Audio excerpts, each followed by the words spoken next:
మరియు యెహోవాకు నాకు ప్రత్యక్షమై ఈలాగు సెలవిచ్చెను.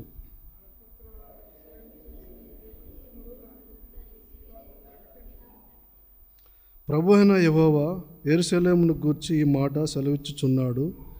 నీ ఉత్పత్తియు నీ జననమును కనానీయుల దేశ సంబంధమైనవి. నీ తండ్రి అమరేయుడు, నీ తల్లి ఇత్తీయురాలు.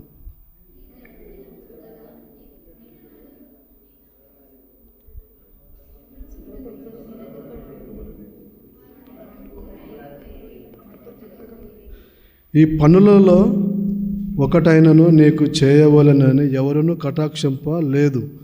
నీ యందు జాలిపడిన వాడొకడును లేక పోయెను. నీ పుట్టిన నాడే బయట నేలను పారవేయబడి చూడ అసహ్యముగా ఉంటివి.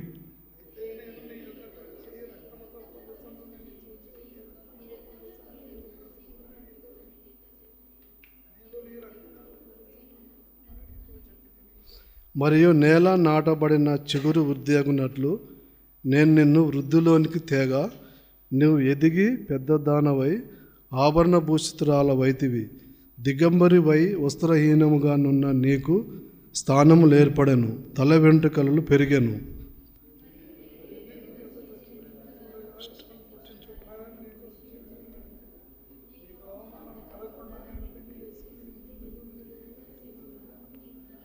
ఇదే దేవుని సాయం కోసం ప్రార్థన చేద్దామండి.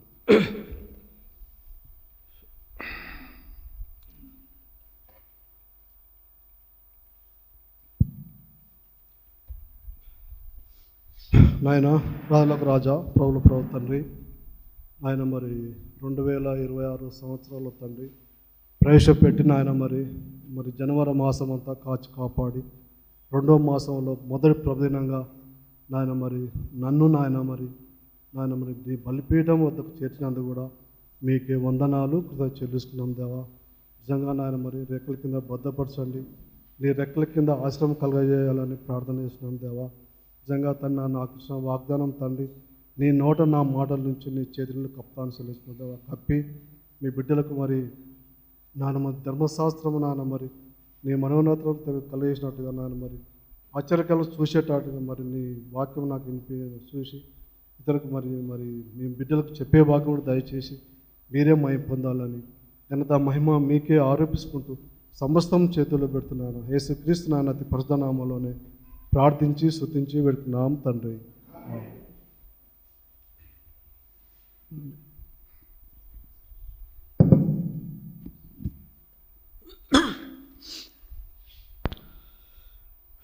అన్న రాత్రి ఫోన్ చేసి ఉండు, ఇలా వాక్యం తీసుకుంటా అంట. ఇక రాత్రి పండుకున్నాను, నేను నిద్రపోయినాను. అంటే అప్పుడే నిద్ర పడుతుంది.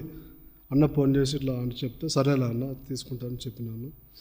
ఇక ఏ వాక్యం చెప్పాలో ప్రభు అంటే దేవుడు చేపెట్టినట్టు యెహెజ్కేలు గ్రంథం 16వ అధ్యాయం మొదటి వచ్చిన వాళ్ళని చదవండి.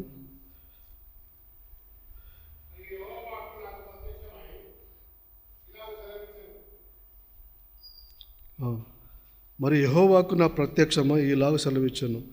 దేవుడు ఏం చెప్పాలో ప్రభు ఏం చెప్పాలంటే నాకు ప్రత్యక్షమై ఈలాగు సెలవిచ్చాను. ఏమనంటే, నరపుత్రుడా, యెరూషలేము చేసిన ఏ కృత్యములను దానికి తెలియజేసి నీవీలాగు ప్రకటింపుము. నరపుత్ర, యెరూషలేము చేసిన ఏ కృత్యములు అంటే దాన్ని తెలియజేసి నీవీలాగు ప్రకటింపుము. ప్రభువైన యెహోవా యెరూషలేమును గూర్చి ఈ మాట సెలవిచ్చుచున్నాడు. నీ ఉత్పత్తియు నీ జననమును కనానీయుల దేశ సంబంధమైనవి. నీ తండ్రి అమరీయుడు, నీ తల్లి ఇత్తీయురాలు. నా జననం కూడా ఒకసారి నీ పరిశీలించుకుంటే దేవుణ్ణి ఎరగనటువంటి తల్లిదండ్రులు. నిజంగా తండ్రి భాగ్యం ఎలా వచ్చిందంటే నిజంగా తండ్రి అద్భుతం. ఫస్ట్ పాట పాడినట్టుగా భూమి పునాదులు వేయబడక ముందు క్రీస్తులో నన్ను ఏర్పరచుకున్న దేవుడు నిజంగా తండ్రులకు కానీ తాతలకు కానీ ముత్తాతలకు కానీ ఎవరు లేనటువంటి ఈ ఆనందం, ఈ సంతోషం ఇక్కడ నిలబడ్డానంటే అది దేవుని కృప. భూమి పునాదులు వేయబడక ముందే నన్ను క్రీస్తులో ఏర్పరచుకున్న విధానాన్ని బట్టి కూడా మీకు దేవునికి వందనాలు. నిజంగా మరి ఉత్పత్తి మరి అమరీయులకు మరి ప్రభు అయిన యెహోవా యెరూషలేమును గురించి మాట సెలవిచ్చినాడు. నీ ఉత్పత్తిని జననమును కనానీయుల దేశ సంబంధమైనవి. నీ తండ్రి అమరేయుడు, నీ తల్లి ఇత్తీరాలు. నీ జనన విధము చూడగా నీ పుట్టిననాడు నీ నాభిసూత్రం కోయబడలేదు, శుభ్రమగుటకు నీవు నీళ్లతో కడగబడలేదు. మరి లోకంలో మరి ఐగుప్తు అనే బానిసత్వంలో మరి ఉన్నప్పుడు దేవుడు నన్ను ఎతికి ఏర్పరచుకున్నాడు. నిజంగా ఇంత గొప్ప ధన్యతం, నిజంగా తండ్రి ఇంత గొప్ప దేవుడు నా బిడ్డగా చేసుకున్నందుకు మరి ఏమి ఇచ్చినా కూడా రుణ తీర్చుకోలేదు. మరి ఉప్పు కూడా ఉప్పు రాకపోయారు. అంటే ఉప్పు దేని సాదృశ్యం అంటే రుచిగా, లోకంలో ఉండటానికి రుచిగా మరి ఉప్పు సాదృశ్యం అని ఉంటుంది. ఒక ఉప్పుగా ఉండటానికి నన్ను దేవుడు ఇలా ఏర్పరచుకున్న విధానం బట్టి కూడా మీకు మరి దేవునికి వందనాలు. అలాగే నాన్న మరి రోమీయులకు రాసిన పత్రిక 1:25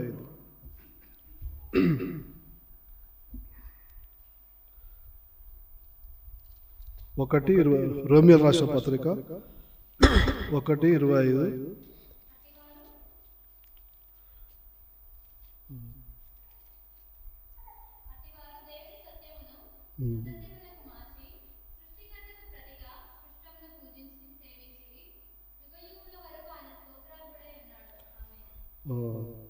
మేము ఎలా ఉన్నామంటే దేవుని తెలియనాడు తల్లిదండ్రులు కానీ ఎవరు కూడా తెలియనాడు వారు. సృష్టించిన సృష్టికర్తకు బదులు సృష్టిని పూజిస్తున్నాం. మరి సృష్టికర్తకు ప్రతిగా సృష్టిని పూజించి సేవించి యుగ యుగములకు ఆయన సోదరుడు ఉన్నాడు. అవును, సత్యాన్ని అసత్యముగా మార్చి మరి సృష్టికర్తకు బదులు సృష్టిని పూజిస్తున్నా. మరి 23వ వచనం మరి రోమియోలో రాసిన పత్రిక 1:23 వారు అక్షయుడకు దేవుని మహిమను క్షయమగు మనుషుల యొక్కయు పక్షుల యొక్కయు చతుస్పాద జంతువుల యొక్క పురుగుల యొక్కయు ప్రతిభా స్వరూపంగా మార్చరి. మా తల్లిదండ్రులు ఎలాంటి వారు అంటే చెట్టు దేవుడని, పుట్ట దేవుడని, మరి క్షయమగు మరి సృష్టికర్తకు బదులుగా సృష్టిని పూజిస్తున్నాను. అలాంటి స్థితిలో తల్లిదండ్రులు ఉన్నాడు. అలాంటి స్థితిలో ఉన్న నన్ను ఎతికి ఏర్పరచుకున్న విధానం మరి దేవుడు ఎతికి ఏర్పరచుకున్నాడు. అంతేకాకుండా కూడా మరి కొరింథీయులకు రాసిన పత్రిక 1:21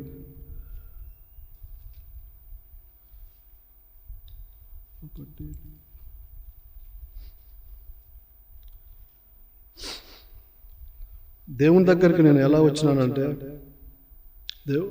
కొరింథీయులకు రాసిన పత్రిక మొదటి పత్రిక 1వ అధ్యాయం 21 దేవుని జ్ఞానానుసారంగా లోకం తన జ్ఞానం చేత దేవుని నెరగకుండినందున సువార్త ప్రకటనయాన్ని వెర్రితనం చేత నమ్మువారిని రక్షించుట దేవుని దయాపూర్వక సంకల్పమాయను.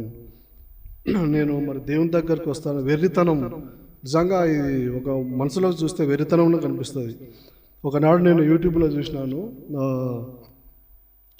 రాయలసీమ ఆయన పేరు రాజారెడ్డి, యూట్యూబ్లో అది ఆయన సాక్ష్యం విన్నాను నేను. బైబుల్ పట్టుకున్న, అది బాంబులు పట్టుకున్న చేతుడు బైబుల్ పట్టుకున్నా అని ఉన్నది. ఆయన మరి ఏ విధంగా రక్షింపబడ్డా ఇందామని నేను చూసినాను. ఆయన మరి వెర్రితనం చేత అయితే ఒక ఇంటర్వ్యూ జరుగుతున్నాడు ఆయన ప్రెస్ మీటింగ్లో. ఆయన సాక్ష్యాలు చెప్తారు కదా, మీరు కూడా తెలిసే ఉంటారు, చూసే ఉంటారు.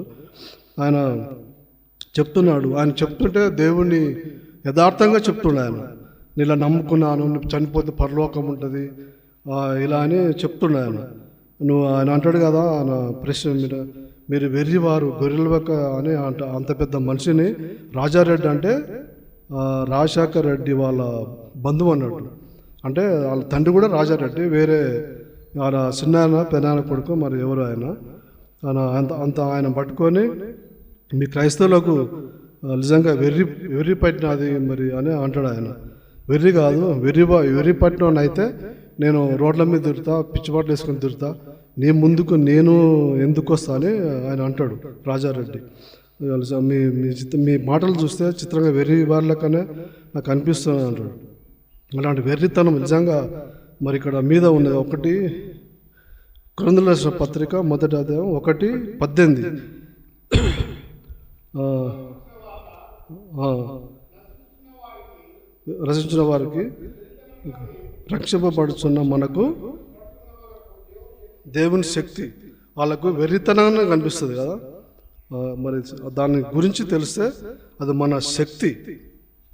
సిలువను కూర్చున్న వార్త నశించుచున్న వారికి వెర్రితనం కానీ రక్షింపబడుచున్న మనకు దేవుని శక్తి. ఆ శక్తి తెలిస్తే ఎవరైనా కూడా నిజమైన దేవుడని తెలుసుకుంటారు అందరు. తెలియక ఆయన అదే మాట రాజారెడ్డి ఇంకా ఎవరితోటి అన్న మీరు బంధుత్వం చేసినారు అదంటే నేను ఎన్టీ రామారావు కూడా మాకు దోస్తే ఆయనకి మాటలు చెప్తే ఆయన అంటాడు కదా మీరు నిజంగా ధన్యులు అని అంటాడు ఆయన రాజారెడ్డిని. రామారావు అట నాగేశ్వరరావు కానీ పెద్దలు కదా వాళ్ళ కాడు పోయి వాక్యం చెప్పేవాడు అంట ఆయన. వాళ్ళు అంటారు కదా మీరు ఎంత ధన్యులు అంటారు. ఈ రాజారెడ్డిని చూసి మీరు ధన్యులు అంటాడు, ఈయనేమో వెర్రివాడుగా అంటాడు. ఇది మన ప్రశ్న పెట్టింది. నిజంగా తండ్రి ఆయన ధన్యులు అన్నాడు, నువ్వు వెర్రివాడు, నేను కాదు వెర్రివాడిని అలా అనలే. కానీ సందర్భం అలా నాకు నవ్వొచ్చింది, నువ్వు వెర్రివాడు మేము కాదు అని అలా అనుకున్నాను నేను మనసులో. నిజంగా దేవుని మరి సిలువను కూర్చిన వార్త నశించున్న వారికి వెర్రితనం కానీ రక్షింపబడుచున్న మనకు దేవుని శక్తి. ఆయన దేవుని మరి 25వ అధ్యాయంలో 1:25లో దేవుని వెర్రితనము మనుషుల జ్ఞానం కంటే జ్ఞానం గలది, దేవుని బలహీనత మనుషుల బలం కంటే బలమైనది. నిజంగా మరి ఆ వెర్రితనం అది దేవుని గురించి తెలిస్తే అదే జ్ఞానం, అదే ఆనందం, అదే సంతోషం, అదే నిరీక్షణ. మనకు అలాంటి నిరీక్షణ దేవుడు అనుగ్రహించినాడు. నిజంగా తండ్రి దేవుని యొక్క మాటలు ఎంతో పవిత్రమైనది. ఇంతకాకుండా మరి ఆయన మాటలు బలమైనది. ఒకసారి నేను దేవుని వాక్యం చదువుతున్నాను, ఆయన మాటలు పవిత్రమైనది, యథార్థమైనది, అర్థం చేసుకుంటే చాలా ఆయన పోలి నడుచుకుంటే ఎంతో ఆశీర్వాదం. ఒకసారి నేను పొలం నాటు అంటే ఎండాకాలం అంటే ఆనకాలంలో స్టార్ట్ చేస్తాం కదా, అప్పుడు పొలం నేను నాటు పెట్టి నీళ్ళు అంతా ఉన్నాయో చూసినాను. చూసి ఒక 7 ఎకరాలు నాటు పెట్టినాం. ఇక అప్పుడు ఎవరు కూడా మోటార్లు స్టార్ట్ చేయరు కాబట్టి నీళ్లు బాగుంటాయి. అప్పుడు స్టార్టింగ్లో జూన్ మాసంలో ఆ ప్రాంతంలో, ఇక తర్వాత వానకాలం వస్తుంటే అందరూ మోటార్లు స్టార్ట్ చేస్తారు కాబట్టి నీళ్ళు తక్కువ అవుతాయి. అయితే నీళ్లు బాగున్నాయి కాబట్టి దాదాపు 7 ఎకరాలు నాటు పెట్టినా నాటు పెట్టలే, ఇంకా నాలుగిట పోసిన ఇక దున్నా 7 ఎకరాలు దున్నాక ఇక అందరూ మోటార్లు స్టార్ట్ చేస్తాలకు నీళ్ళు తక్కువైనాయి బాయిల, దున్నె పొలం ఎండిపోతుంది. ఇక లాస్ట్కు అటో ఇటో చేసి ఇక లాస్ట్కు ఒక ఎకరం నారైతే ఉన్నది. ఆఖరికి అది లాస్ట్కు ఎండిపోయి 2 మళ్ళు దాదాపుగా 2 ఎకరాలు ఎండిపోయింది. నీళ్ళు వర్షాలు పడతలేవు అప్పుడు. ఇక అందరు మోటార్లు స్టార్ట్ చేస్తారు, నీళ్ళు తక్కువ అయిపోయినాయి. లాస్ట్కు 5 ఎకరాలు నాటుపోయినాయి, 2 ఎకరాలు ఇక నీళ్ళు సరిపోతలేవు. రోజుకు మోటార్లు తక్కువ అవుతున్నాయి. ఎండ కూడా జూన్ అంటే ఎండాకాలం అయిపోయి వానకాలం స్టార్ట్ అయింది అన్నట్టు. ఇంకా వర్షాలు ఇంకా ఒక వర్షం పెద్ద వర్షం పడ్డది అంతే, మళ్ళీ వర్షాలు పడలే. అయితే ఇక ఎండిపోతుంది. ఎట్లా ప్రభా అని అటో ఇటో చేసి 2 మోటార్లు కదా, బాయి మోటార్ ఇటు బోర్ మోటార్ ఉంది, 2 కలిసి 2 నాటు పెట్టినా వదిలిపెట్టేసిన 5 ఎకరాలు. ఆ 2 ఎటువాడి ఇక కొద్దిగా నీళ్ళు తక్కువైనాయి, ఎట్టనే చేసి నాటు పెట్టాలని ఇక 2 మోటార్లు బావి మోటార్ అది నైట్ మొత్తం మలిపిన కొద్దిగా నీళ్ళైన పలసగా గుజ్జుగా చేసి ఇక పెట్టేసిన, అటు ఇటుగా పెట్టాక ఇక పెట్టేసి వదిలిపెట్టిన అంతే, ప్రార్థన చేసిన అంతే. ఇక చేసి ఇక నీళ్ళు రోజుకు పొలం ఎండిపోతే అప్పుడే ఇక 4-5 రోజులకు 10 రోజులకు ఇక కొద్దిగా నీరు వచ్చింది. అప్పుడు తుఫాను లేచినప్పుడు లేచింది. అది ఒక నాడు పడ్డది, 2 రోజులు పడ్డది, 3 నాడు కూడా చిన్న వర్షాలు ఎక్కువ నీళ్ళు అయినాయి. ఇక అప్పుడు నా దినపోషణ అపొస్తల కార్యములు చదువుతున్నా. అప్పుడు మత్తయి సువార్త 25వ అధ్యాయం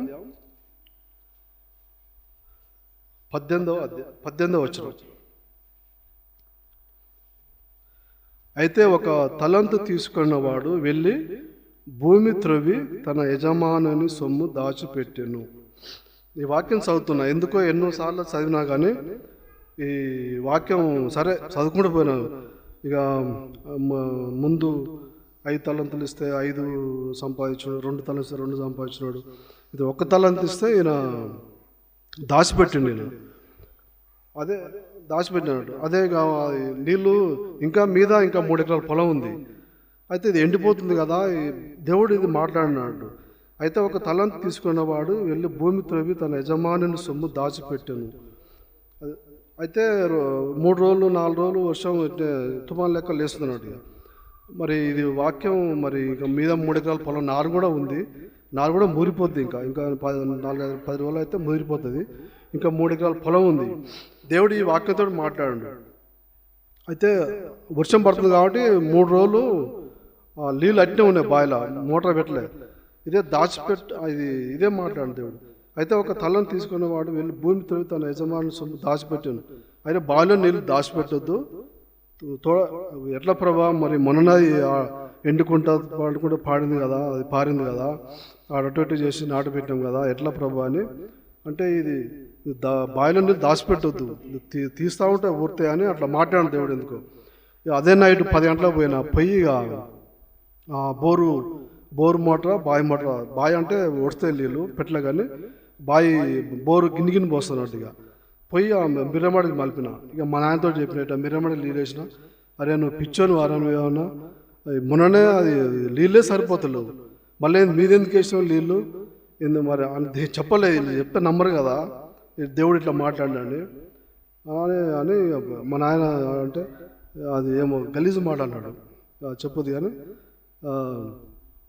సరే. ఇక ఆ రోజు చిట్టాల ఫంక్షన్ ఉండే నాకు.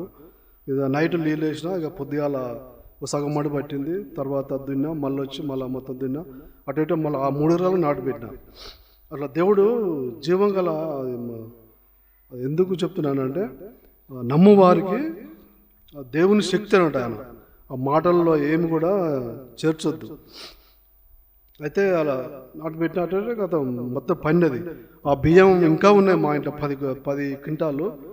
అందరూ ఏమో భయపడ్డారు, కాలం కాదు ఏం కాదు అని. దేవుడు ఈ మాట వలన దాదాపుగా అప్పుడు 18 క్వింటాల బియ్యం, 8 క్వింటాలు అమ్మిను. 10 క్వింటాల పాత బియ్యం అట్నే ఉన్నాయి, మా పాత ఇంట్లో వేసినాం. ఇక ఇంతలా ఇక రేట్ దిగింది కాబట్టి అవి అట్నే ఉన్నాయి. అది అందరేమో పడవుంచుకున్నారు, అందుకే కబ్బా షెట్లు అవన్నీ మొలిచినాయి.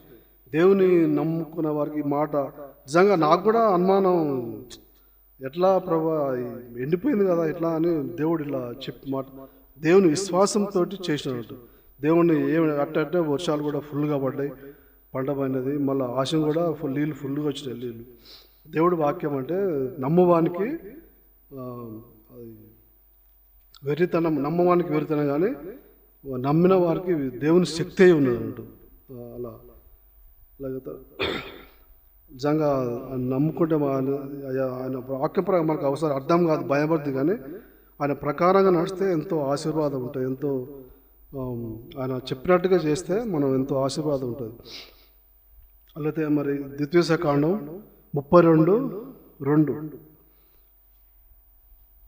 ఆయన ఆజ్ఞలు ఎంతో భారమైనవి కావు.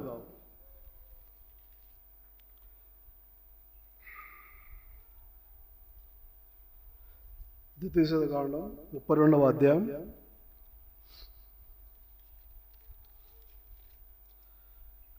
దేవుడు మనం ఒకప్పుడు దేవుని నమ్ముకోక ముందుకు ఎక్కడెక్కడో తిరిగేది, తిరుపతి అని.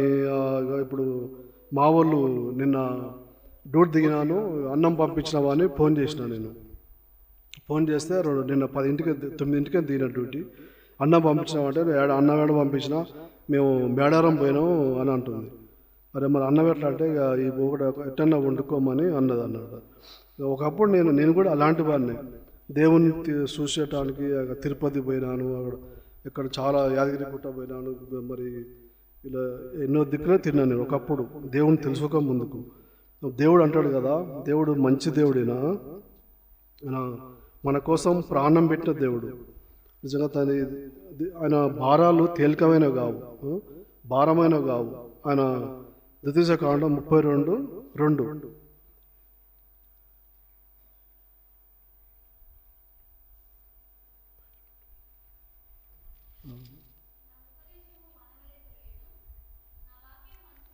ఆ,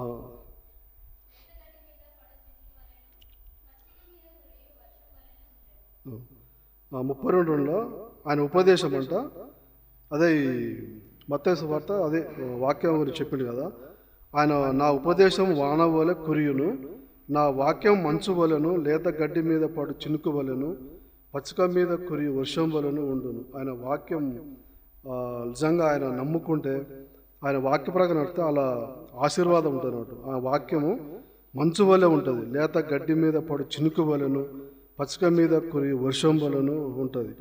ఆయన వాక్యం ప్రకారం నడిస్తే అంత ఆశీర్వాదం అని దేవుడు ఈ వాక్యం నాకు ఇచ్చినాడు. అలా ద్వితీయోపదేశకాండం 30:11. మన దేవుడు ఎంతో జాలిగల వాడు. ఎక్కడికో పోనవసరం లేదు, తిరుపతి కానీ ఎక్కడో పోనవసరం లేదు. 30వ అధ్యాయం 11 నుంచి 14 దాకా నేను చదువుతా. నేడు నేను నీకు ఆజ్ఞాపించే ఈ ధర్మం గ్రహించుటకు నీకు కఠినమైనది కాదు, దూరమైనది కాదు. మనం దాన్ని విని గైకొన్నట్లు ఎవడో ఆకాశంలో ఎక్కిపోయి మన యొద్దకు దాన్ని తెచ్చును. అవి నీ అనుకొనుటకు అది ఆకాశం ముందు ఉండున్నది కాదు. మనం దాన్ని విని గైకొన్నట్లు ఎవడు సముద్రం దాటి మన యొద్దకు దాన్ని తెచ్చును అని నీవు అనుకున్న నేల అది సముద్రపు అద్దెను మించినది కాదు. నువ్వు దాన్ని అనుసరించుటకు ఆ మాట నీకు బహు సమీపంగా ఉన్నది, నా హృదయంలో నీ నోటనే ఉన్నది. దేవుని దగ్గర పోతానికి ఎక్కడో తిరగనవసరం లేదు. ఒకప్పుడు మనం కూడా అలాంటి వారమే. ఆయన దూరమైంది కాదంటాడు. ఆయన సముద్రాలు దాటి ఆ పరలోకానికి ఎట్లా చేరుకుంటాం అన్నట్టు కాదు.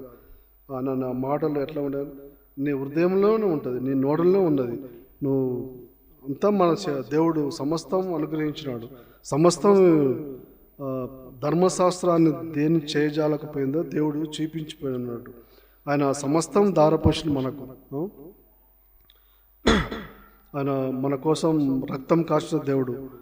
కాళ్ళు చేసిన పాపను కాళ్ళకు మేకులు, చేతులు చేసిన పాపను చేతుల మేకులు, హృదయతోడు చేసిన పాపం హృదయం ముళ్ళ కిరటం, తల చేసిన తలకు ముళ్ళ కిరటం, సమస్తం ఆయన అన్నీ మనకు ఏమేమి చెప్పాలని అన్నీ చేసిన ఆఖడికి ఆయన ప్రాణం కూడా ఇచ్చినాడు. ఆయన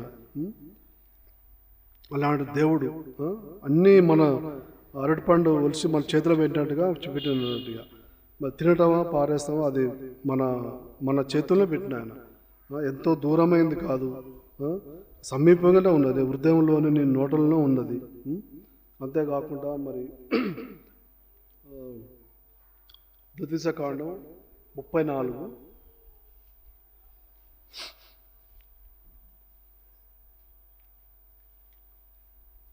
నిజంగా దేవుని నడుచుకొని ఉంటే ఎంత నిజంగా ఆయన చెప్పినట్టుగా మనం నడిస్తే ఎంతో ఆశీర్వాదం. నిజంగా ఆయన 29వ అధ్యాయం ద్వితీయోపదేశకాండం 33:29. ఇశ్రాయేలు నీ భాగ్యమెంత గొప్పది, యెహోవా రక్షించిన నిన్ను పోలినవాడెవడు? ఆయన నీకు సహకారమైన కేడము, నీకు ఔన్నత్యం కలిగించు ఖడ్గము. నీ శత్రువు నీకు లోబడినట్లుగా వారు వేషం వేయుదురు, నీ వారి ఉన్నత స్థలములను తొక్కుదువు. నిజంగా దేవుని పోలి నడుచుకుంటేనంతే నీ ఇశ్రాయేలు నీ భాగ్యం ఎంత గొప్పది అంటున్నాడు. నీ రక్షించిన నేను పోలినవాడెవడు? ఆయన పోలికగా మనం నడిస్తే ఎంతో ఆశీర్వాదం, ఎంతో ఆనందం. ఆయన సహకారమైన కేడం, ఔన్నత్యం కలిగించు ఖడ్గమైన. నీ శత్రువు నీకు లోబడినట్లు వారు వేషం వేదురు, నీ వారి ఉన్నత స్థలములను త్రొక్కుదువు. నిజంగా ఆయనతో నడిస్తే ఎంతో ఆశీర్వాదం, ఎంతో ఆనందం. నిజంగా ఇలా ఉన్నప్పుడు తర్వాత ద్వితీయోపదేశకాండం 34వ అధ్యాయం. ఇక్కడ మోషే గురించి మేము హైదరాబాద్కు వెళ్తున్నాం అన్నప్పుడు ఇక పోలే, అన్నీ అన్నీ డిసెంబర్ రమ్మంటే లేట్కి వచ్చిన ఆయన. దాంట్లో సమాను అదే మన బెడ్ మంచాలు అన్నీ, బియ్యము మంచాలు, ఫ్రిడ్జ్ అన్నీ వేయాలి అని ఈ మనసులో మాట్లాడినాం. హైదరాబాద్కి పోకముందుకు అంటే పోతాం. డిసెంబర్ రమ్మంటే పొద్దుగా 6 గంటలకు రమ్మంటే ఆయన లేట్ అయిందంట. రాత్రి 10 గంటలకు వచ్చిండు. దినపోషణ నాది ఇది. ఆ రోజు దినపోషణ 34వ అధ్యాయం, ద్వితీయోపదేశకాండం 34వ అధ్యాయం. ఈ దినపోషణ ఉన్నట్టుగా చదువుతుంటే నిజంగా మోషే గురించి ఒకసారి ఆలోచించుకుంటే ఎంతో బాధ అనిపిస్తుంది. ఇశ్రాయేల్ ప్రజల్ని 6 లక్షల కాల్బానాన్ని ఐగుప్తు అనే బానిసతలో ఉన్నప్పుడు ఆయన ఏ విధంగా బయటకు తెచ్చిండో మీ అందరూ తెలుసు. ఆయన అలాంటి గొప్ప కార్యాలు చేసినాడు. వాళ్ళకు ఆహారం అంటే ఆహారం, నీళ్ళు అంటే నీళ్ళు, ఏదంటే అది ఇచ్చినాడు. మనం ఇంట్లోనే ఒక 2-3 ఉంటేనే మనం ఇల్లును చక్కదిద్దుకోలేకపోతాము. మోసే 6 లక్షల కాల్బాలు నడిపించి ఎర్ర సముద్రం దాటించి మరి ఒక నీళ్ళ కాడికి వస్తాలకే ద్రోహులారా అంటాడు. ఇది వాక్యం అయితే నాకు చాలా బాధ అనిపిస్తుంది. ఏం లేదు, ద్రోహులారా మీకు బండలో నుంచి నీళ్లు రప్పించాలనా అంటాడు. ద్రోహులారా అంత చేసిన మోషే, ఇశ్రాయేల్ ప్రజలు నడిపించిన మోషే ఒక ద్రోహులారా అని ఒక్క మాట అన్నందుకే దేవుడు కనాన్ దేశానికి తీసుకోలేకపోయినాడు. ఆయన మోసే మోయా మైదానం నుండి ఏరుకో ఎదురునున్న పిస్కా కొండ వరకు పోయి నెబో శిఖరంకి ఎక్కాను. అప్పుడు యెహోవా దాను వరకు, గీలాద్ దేశం అంతయు, నప్తలి దేశం అంతయు, ఎఫ్రాయిం మనుషుల దేశమును, పశ్చిమ సముద్రం వరకు, యూదా దేశం అంతా, దక్షిణ దేశమును, సోయారు వరకు ఈత చెట్లు గల ఏరుకో లోయ చుట్టూ మైదానమును అతనికి చూపించాను. నేను కూడా హైదరాబాద్కి పోకముందుకు నేను కూడా అప్పుడు రాణిగంజ్లో 5 సంవత్సరాలు చేసిన. ఏరుకోపట్నం అంటే నాకు హైదరాబాద్ లెక్క. అట్లా నన్ను కూడా హైదరాబాద్, నేను రాణిగంజ్ డిపోలో 5 సంవత్సరాలు చేసిన. హైదరాబాద్ మొత్తం తెలుసు. కానీ ఇదే వాక్యం ఆ రోజు మాట్లాడిన దేవుడు, నన్ను చూపిస్తా కానీ దాంట్లో నువ్వు ప్రవేశించు అంటాడు. ఎందుకంటే ఈడ నాయన ఒక్కడే, మరి మేమందరం పోతే నాయన ఒక్కడు, మరి ఒక్కడు ఎట్లా మరి అమ్మ లేదు, ఒక్కడే ఉంటాడు. ఎందుకో ఆ రోజు మాట్లాడిన దేవుడు అదంతా చూపించినా కానీ నువ్వు నది దాటి వెళ్ళొద్దు అంటాడు. అంటే నాయన వదిలిపెట్టి నేను పోవద్దు అంటాడు. అదే మాట ప్రకారం ఇప్పటిదాకా మరి నాయన నేను సరే వాళ్ళ చదువుల నిమిత్తం పోయినాం మేము. ఇక ఆనాడు నుంచి ఈనాడు వరకు దేవుడు ఎంతో మేలు చేసినాడు. అంతేకాకుండా ఈ మోషే గురించి కన్నులారా నేను దాన్ని చూడనిచ్చింది కానీ నువ్వు నది దాటి అక్కడికి వెళ్ళకూడదు. యెహోవా సేవకుడు మోసే యెహోవా మాట చొప్పున మోయాబ్ దేశంలో మృతి పొందాను. నిజంగా మోయాబ్ దేశంలో ఆయన ఒక్కడే, మోయాబ్ దేశంలో ఆయన సమాధి ఎక్కడున్నా ఇంతవరకు కూడా తెలియదు. చూడ 6 లక్షల కాల్బార్ నడిపించి ఎంతగానో నడిపించిన అతడు సమాధి ఎక్కడుందో కూడా తెలియదు. ఎందుకు మరి ఒకే మాట మాట్లాడు, ద్రోహులారా. నేను కూడా ఎవరన్నా పక్కోళ్ళని ఏమైనా మాట అంటే ఎప్పుడే నాకు నొచ్చుకుంటుంది. ఇదే మాట జ్ఞాపకం వస్తారు. ద్రోహులారా అన్నందుకే అంత ఆశీర్వాదం కోల్పోయాడు మోషే అని. వాళ్ళన్న మాట అనాలంటే కూడా ఒకళ్ళ నోటికి ఒకటే, అది మనం పాపం జన్మ కదా, ఒకటి వచ్చేస్తుంది అంతే. ఇక అది మనకు మన ఆధీనం లేకుండానే మాట వచ్చేస్తుంది. అది అంటే ఎమ్మడెత్తు పశ్చాత్తాపడతా. అలా దేవుడు పరిశుద్ధమైన దేవుడు కాబట్టి ఏమైనా అంటే మన హృదయం ఎమ్మటేనే వస్తుంది. ఎంతో బాధ అనిపిస్తుంది. బస్సు తోలుతప్పుడు కూడా ఎంతోమంది సతాయిస్తారు, ఆడాపు ఈడాపు. ఇప్పుడు ముసలోళ్ళు ఎక్కుతారు, ఆపడాపు ఈడాపు అంటే నువ్వు ఇక ఆపేవాడిని. కానీ ఎంతకన్నా ఆపుతావు చెప్పు. దాదాపుగా 12 గంటలు 14 గంటలు 16 గంటలు డ్యూటీ చేయాలి. ఆపి నా కాళ్ళు కూడా బలహీనంగా అయిపోయినాయి. వాళ్ళేమో ఆపు అంటారు. అలా ఒకసారి కోపం వస్తుంది కానీ ఇక అణుచుకుంటా, ఇక మౌనంగా ఉంటా అంతే. ఇక ఆపేస్తా ఏది ఏమైనా కూడా. దేవుడు అంటే పౌలు అంటాడు కదా, మరి బలహీనతలో బలవంతులు అన్నట్టుగా.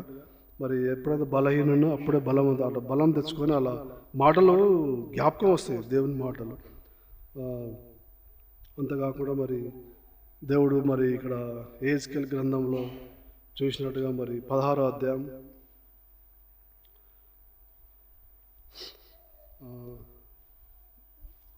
అలాంటి స్థితిలో ఉన్న నన్ను ఈ ఆర్టీసీలో జాబ్ కూడా రావడానికి ఈ మందిరం నిజంగా మరి వెర్రి కదా.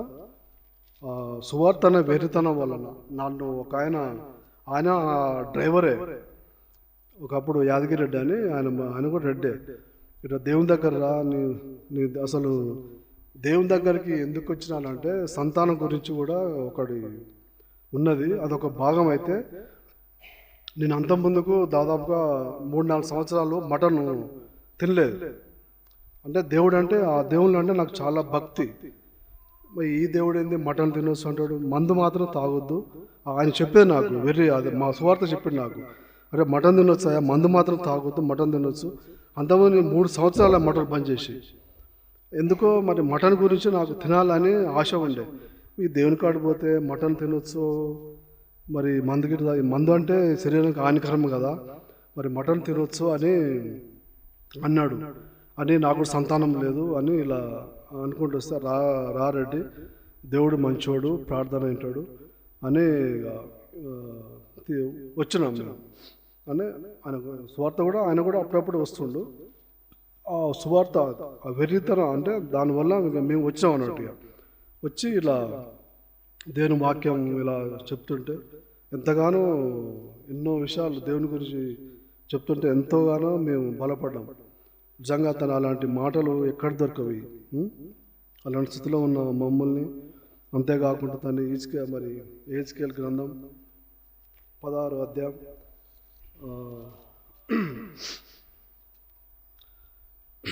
మరి పాపం అనే మురికి ఉన్నప్పుడు నాయన, అలాంటి స్థితిలో ఉన్నప్పుడు నాయన ఆయన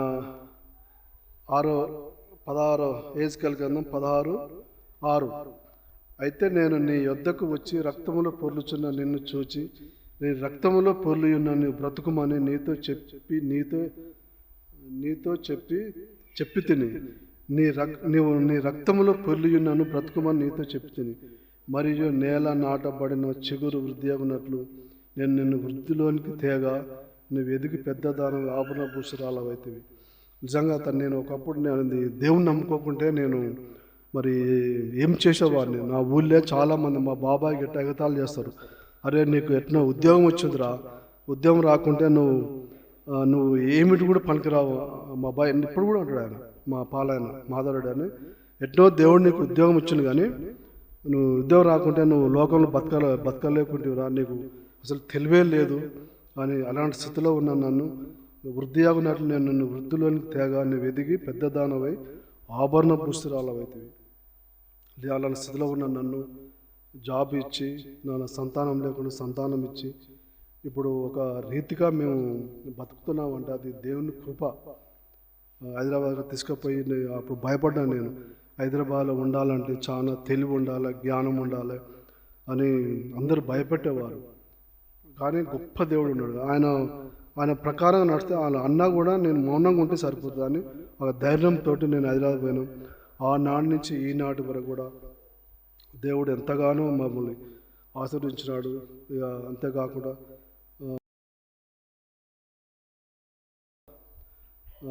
వృద్ధి అన్నట్లు నేను నిన్ను వృద్ధిలోని తేగా నువ్వు ఎదిగి పెద్ద దానివై ఆభరణ పుస్తరాలవైతివి. దిగంబరివై వస్త్రహీనముగా నున్న నీకు స్థానం ఏర్పడను, తల వెంట్రుకలు పెరిగాను. మరియు నేను నీ యొద్దకు వచ్చి నిన్ను చూడగా ఇష్టం పుట్టించు ప్రాయం నీకు వచ్చి ఉండను కనుక నీకు అవమానం కలగకుండా నిన్ను పెళ్లి చేసుకొని నీతో నిబంధన చేసుకొనగా నీవు నా దానవైతివి. ఇదే ప్రభువుని యెహోవాకు. నిజంగా తన పాపం చేత అపరాధం చేత లోకంలో ఇష్టానుసారంగా ఆయన ఇష్ట పెళ్ళి నువ్వు దానవైతివి. ఇది ప్రభు నీతో నిబంధన చేసుకొనగా నీవు నా దానవైతివి అంటే ఆయన ఇష్టం పుచ్చి అలా నన్ను మార్చినాడు. నా కుటుంబాన్ని కూడా విశ్వాసం ఉంచుతారు, కానీ మా ఇంట్లో కానీ విగ్రహాలు కానీ ఏది కూడా ఉండదు. ఊదిబత్తులు ముట్టారు కాకుంటే బయటికి ఇట్నే వెళ్తారు, కానీ అలా దేవుని భయం ఆశీర్వాదం వాళ్ళు కూడా చూసినారు, కానీ దేవుని దగ్గరకు వస్తానికి వాళ్ళకి భయం అన్నట్టు. ఎందుకంటే లోకులకు భయం, దేవుడు అంటే ఇష్టమే కానీ ఎందుకంటే మా నలుగురు తోడే ఒక్కతే, కానీ బుట్ట అని వాళ్ళు పిలుస్తారు, వీళ్ళు పిలుస్తారు, మా తమ్ముడు పిలుస్తాడు, ఆ ఇల్లు ఈ ఇల్లు కూరలు అదే ఇళ్ళల్లో పోతే ఇట్లా ఎన్నో పనులు ఉంటాయి కాబట్టి రారు, కానీ విశ్వాసం వస్తారు. ఎందుకు పనికిరాను అంటే నన్ను ఇలా చేసినందుకు మరి దేవుణ్ణి మరి ఈ వాక్యాన్ని కూడా దీవించి ఆశీర్వదించాలని ప్రార్థన చేస్తున్నాను.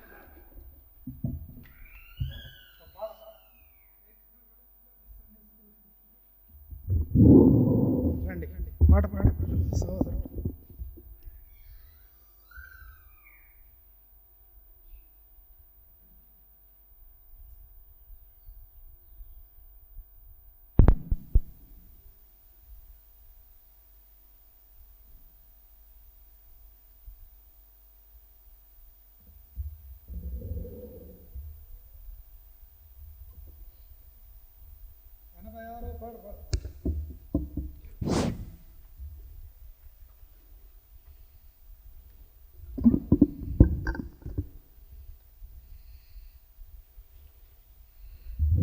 పాట సంఖ్య 86, పాత పాటల పుస్తకం అయితే పాట సంఖ్య 84.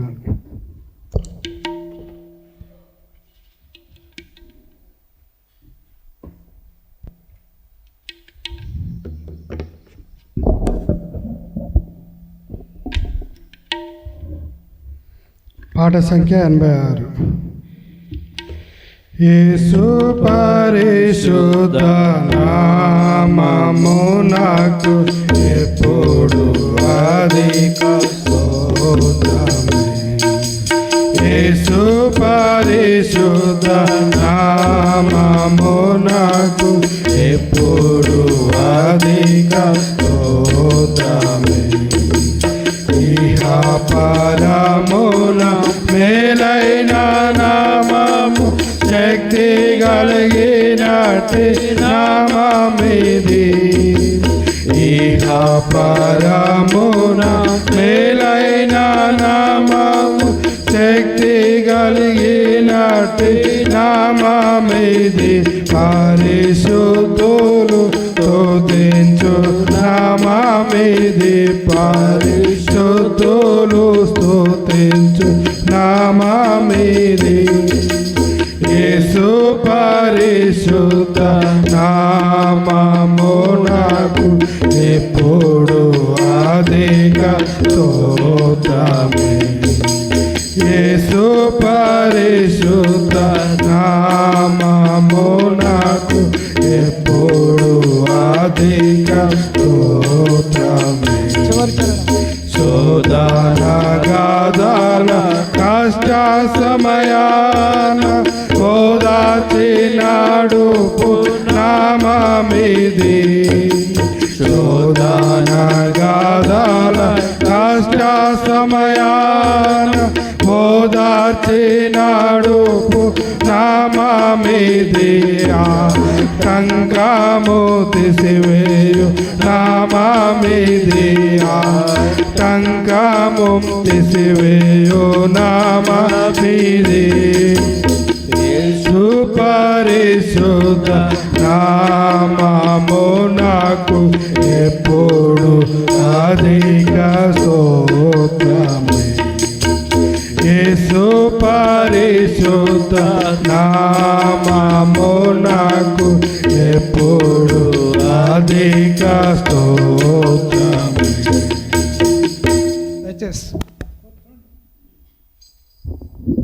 ఒక సహోదరుడు ఒక సహోదరి మార్చి ఆరాధన చేద్దాం. మొదట సహోదరుడు ఆరంభించండి. తర్వాత